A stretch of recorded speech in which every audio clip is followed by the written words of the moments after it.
Salut, c'est Trédis. Et on va être honnête. Silent Hill Shattered Memories. Il vaut le coup? D'abord, de quoi ça parle? Après le visionnage d'un instant heureux entre père et fille, on voit un homme à son bureau se servant un verre avant de recevoir un nouveau patient, et un autre au volant de sa voiture avant de recevoir un poteau dans le capot. Il sort du véhicule puis s'évanouit. Le premier, qui est psychologue, parle de sa manière de travailler à quelqu'un qui n'est ni vu ni montré et qui ne s'exprime que par hochement de tête. Il y a la possibilité de jeter un œil autour de soi pendant les dialogues afin de voir les lieux plus en détail. Et je pense que laisser ses bouteilles d'alcool dans son cabinet médical et à la vue de tous n'est pas du tout pro. Mais bon, il est sûrement doué ou pas cher, alors je vais faire comme si de rien n'était. Il nous fait ensuite remplir un formulaire qui, comme ses autres tests, influe sur les événements du jeu. Je vais donc répondre à tout comme je le ferai réellement. Je me fais des amis facilement, c'est vrai. Un verre me relaxe, faux. Je fais attention aux sentiments des autres, vrai. Je préfère les idées abstraites.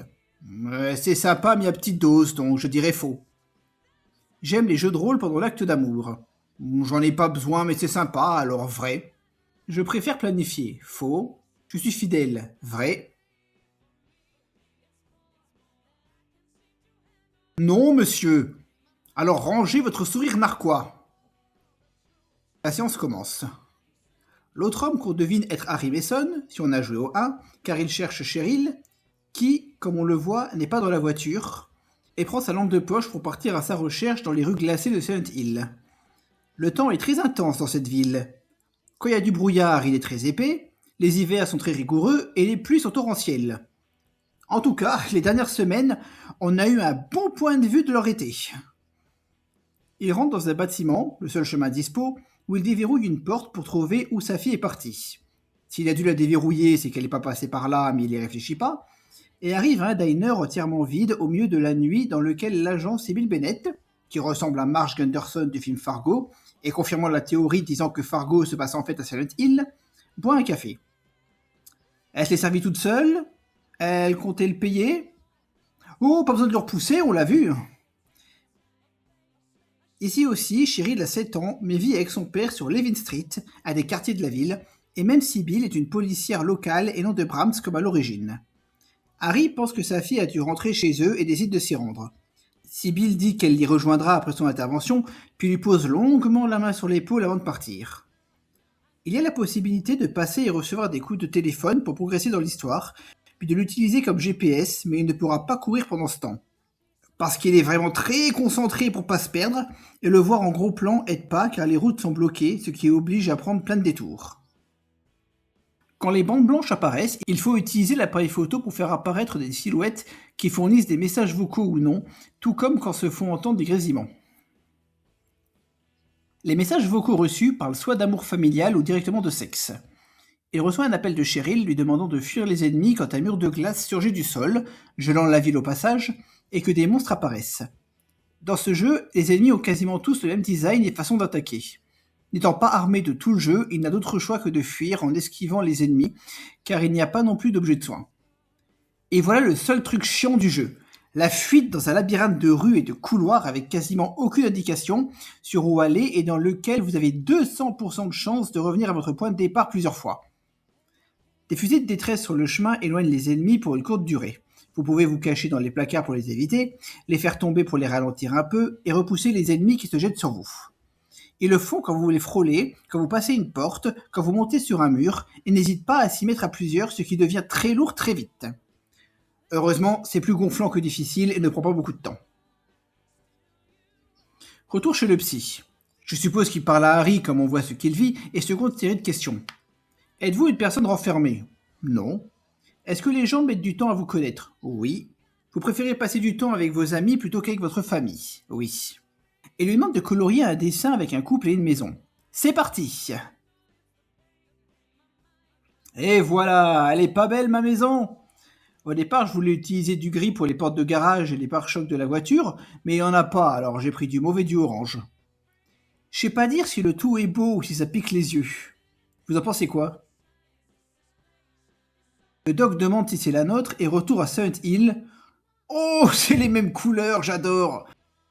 Harry sonne à la porte de sa propre maison, C'est peut-être Cheryl qui a les clés, mais c'est un couple de vieux qui l'accueille et qui reste calme face à un type hystérique qui leur hurle que c'est chez lui, alors que c'est pas le cas. Sybil arrive pour calmer Harry suite à l'appel du couple, lui explique qu'ils n'ont pas kidnappé sa fille et l'amène au commissariat pour mettre tout ça au clair. Il tente de sauter en route mais ça échoue, puis quand Sybil sort pour se repérer, il en profite pour passer à l'avant, lui pique ses clopes, dérègle sa fréquence CB et tire le loquet de verrouillage pour sortir. Je pensais les voitures de flics plus sécurisées. La route étant recouverte de neige mais seulement là d'où ils sont venus, il poursuit le seul chemin possible et n'y croisera pas la flic. Sans s'inquiéter du fait qu'elle est peut-être ensevelie là-dessous, il s'éloigne, reçoit un message parlant d'une nouvelle élève qui a fait un très mauvais trip, un autre sur un gosse qui a enfermé son frère derrière une grille et qui ne peut pas le sauver de la noyade due aux eaux qui montent. Confirmant la théorie disant que Heavy Rain se passe en fait à Silent Hill, tombe sur un panneau indiquant que la ville se trouve à 2 miles, un peu plus de 3 km. Sybil voulait pas l'amener au commissariat, et dans une cabane se trouve une ombre de femme près d'une mare de sang qui s'enfuit, gelant la forêt pour une nouvelle scène de fuite. Dans le salon d'une famille congelée, il doit taper un code à base d'animaux qui débloque la porte. Il retrouve le monde habituel où il inscrit une phrase en latin signifiant « Qui est celui qui vient ?» ou « Cet homme qui vient ». C'est pas utile, mais ça fait toujours un truc d'appris. Une photo de voiture, un message d'un mec bourré qui piche pas que non c'est non. Il arrive au lycée de Midwich et reçoit un appel de Sybil lui disant de s'abriter dans le gymnase le temps qu'elle arrive, alors qu'il pense que Cheryl s'y trouve sûrement. Oui, bien sûr. Rien n'indique qu'elle ait passé le premier grillage, car rien ne prouve que ce soit ses traces de pas, mais elle a pu, du haut de ses 7 ans, traverser la ville et la forêt de nuit sous la neige pour rejoindre précisément le lieu où il se rend. Si ça se trouve, depuis le début, elle est morte dans l'accident et il est juste d'élu. Bref, retour chez le psy pour d'autres questions concernant ce qu'on était au lycée. Fan de sport, non. Pute, non. Alcoolique, non. Vierge, oui. Brute, non. Cancre, non. Il faut maintenant créer notre journée de cours idéale. Littérature, c'est pas prise de tête pour démarrer. Expression écrite, c'est logique après 2 heures à lire. Mathématiques, parce que j'aime bien. Et théâtre, car c'est le plus sympa pour finir sa journée. Et pas éducation sexuelle, parce qu'on se démerdait très bien sans. Harry reçoit un message sur les dangers du jeu du foulard, j'avais oublié que cette merde avait existé. Un vocal d'un mec insultant une meuf qui veut pas coucher. Trouve un plan menant au gymnase, trouve des dessins étranges, un autre vocal d'un mec ayant frappé une prostituée, je suppose, parce qu'elle ressemble à sa fille, avant de lui dire de remettre sa perruque pour retourner faire son affaire. Est-ce que c'est Harry qui fait tous ces trucs immondes ? Et le même qui dit à sa fille qu'il l'a trouvée adorable quand elle portait encore ses couettes. Harry voit l'affiche de l'alphabet des drogues, dit qu'il adore l'alphabet, arrive dans le cours d'art où il sert de modèle dans différents styles, et voilà mon énigme préférée du jeu. Sur une table se trouvent des objets qu'il faut déplacer pour former des chiffres. Ensuite, on remarque une suite de 5 en haut à gauche, ce qui fait tout de suite penser à un numéro de téléphone, et une fois composé, une voix de femme dit calmement que la sortie est ouverte, ce qui permet de sortir. Ça a l'air de rien, mais immergé dans l'ambiance du lieu, l'effet marche très bien. Il revoit l'ombre de Pluto, reçoit un message de Dahlia lui montrant son nouveau look de façon aguicheuse, atteint le gymnase où une fête est organisée quand une femme débarque sur scène pour chanter sur le fait qu'elle aurait dû l'aimer comme il aurait fallu, puis l'aide à descendre de manière à supposer une attirance entre eux. Son nom est Michel Valdez et j'ai pas entendu la suite. Elle dit qu'elle connaît Cheryl car celle-ci était dans la classe au-dessus de la sienne et montre la photo d'une femme dans la fin vingtaine, voire plus, ce qui ne correspond pas à l'enfant de 7 ans que recherche Harry. Michel l'amène dans le bureau du proviseur pour trouver le dossier de Cheryl Mason et voit si la leur soit la même personne. Si Harry était vraiment sûr que sa fille avait bien 7 ans, il n'aurait pas accepté de vérifier quelque chose d'emblée impossible. Ne connaissant pas le mot de passe, il doit le changer en répondant aux questions de sécurité. Juste avant, Michel a dit que le proviseur devenait fou car les élèves accédaient constamment au dossier dans son ordi, le forçant à changer de mot de passe quotidiennement. Et s'ils y arrivaient ? C'est certainement parce que les réponses aux questions de sécurité traînent partout dans le bureau. Il a juste à tout enfermer dans un tiroir pour être peinard, mais c'est apparemment trop difficile pour un proviseur licencié en géologie. Il accède au dossier de Cheryl, ce qui fait bugger l'écran, ne laissant visible que les infos utiles, puis appelle le numéro indiqué. Il parle à Dahlia, qui est moins amicale que sur sa photo, et tout regèle. La sortie est bloquée par la famille et arrive à faire les photos compromettantes de Cheryl avec son prof pour pouvoir sortir. Il accompagne Michel jusqu'à la boîte de nuit où elle bosse, et alors qu'elle lui parle de son mec avocat vivant dans le Massachusetts, Silent Hill est situé dans le Maine, donc ils sont séparés de 410 km, il lui dit subtilement que ce n'est pas un homme pour elle. Si elle l'avait validé, il l'aurait sûrement dragué, et lui sort une bonne répartie.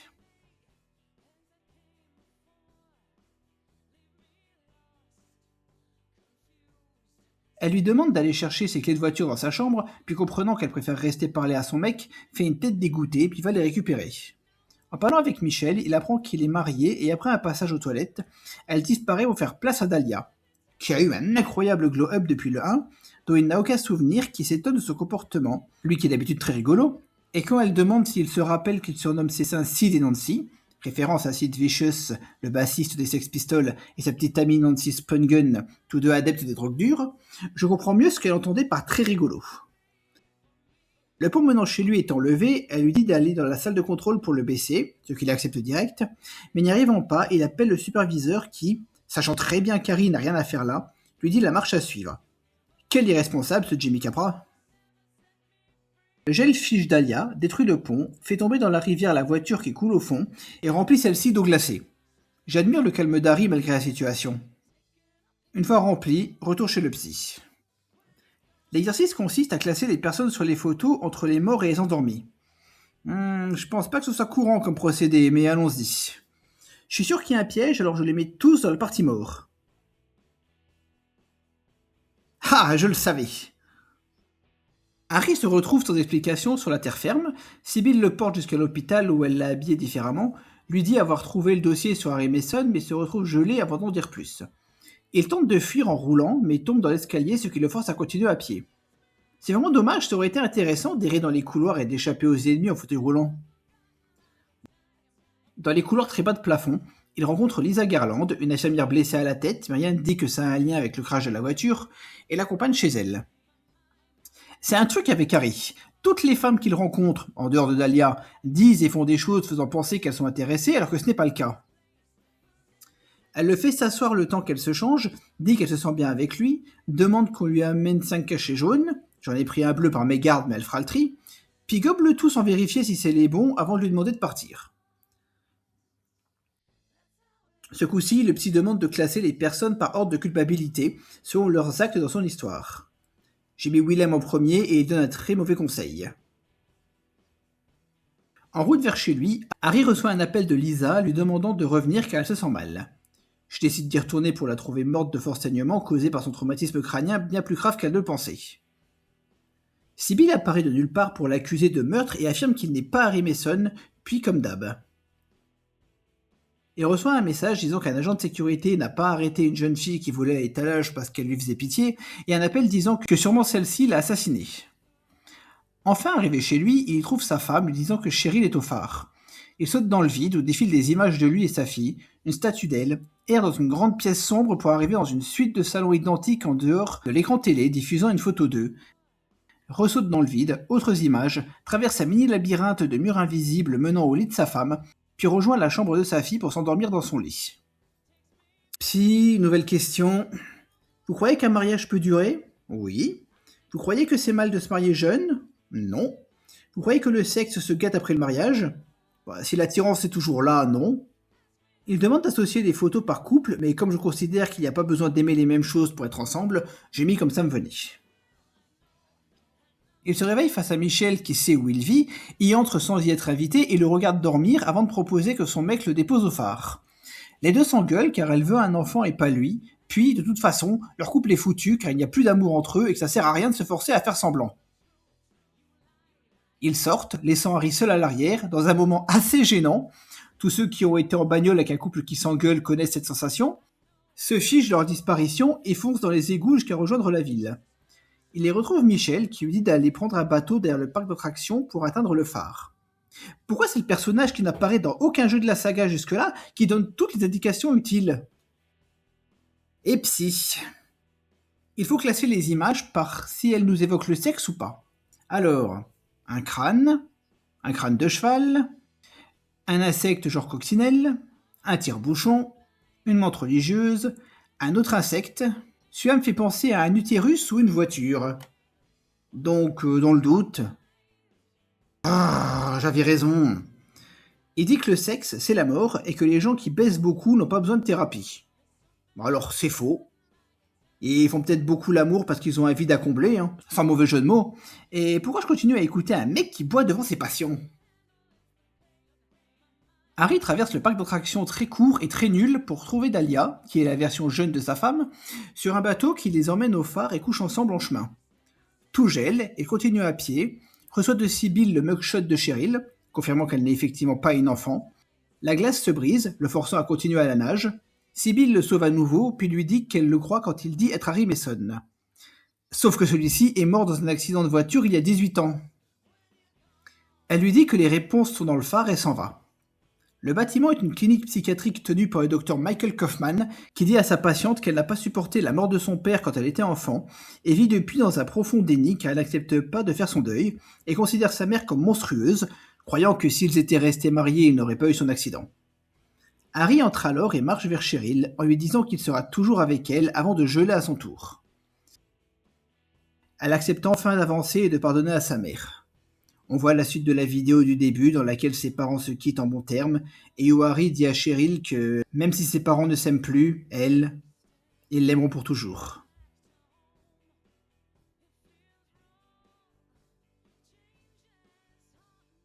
C'était Silent Hill Shattered Memories. Et qu'est-ce que ce jeu est bien! Sans déconner, j'ai joué à toute la saga et c'est clairement mon troisième préféré. Pity est une démo donc je le compte pas. Après le 1, dont j'attends vraiment le remake, et le 2, dont le remake est excellent. Si vous y avez joué à sa sortie et que vous l'avez pas aimé, comme moi, je vous invite à le réessayer car votre avis pourrait changer. L'ambiance est cool, l'histoire est vraiment bien, il y a énormément de détails dans les décors, les textes reçus, trouvés, les personnages et dans les ennemis pour décoder la mentalité de celle qu'on incarne. Ce qui manquait énormément dans les jeux après le 2. Et là, je vous ai montré la meilleure fin. Il y en a des bien pires que j'ai pas vus et ne sais pas ce que donne le déroulé de l'histoire quand on tente de les obtenir. Mais, si vous êtes convaincu, n'hésitez pas à les découvrir. Les énigmes sont simples, les tests du psy sont sympas, et il fait notre bilan psychologique quand on a fini.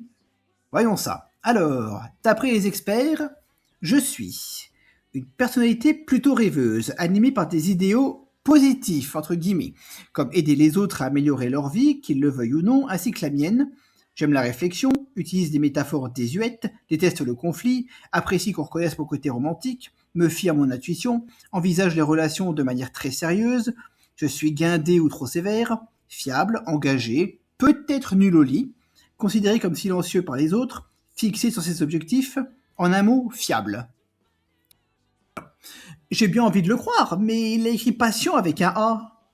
Et en plus, il boit pendant ses consultations, alors son avis vaut que dalle. Allez, à bientôt!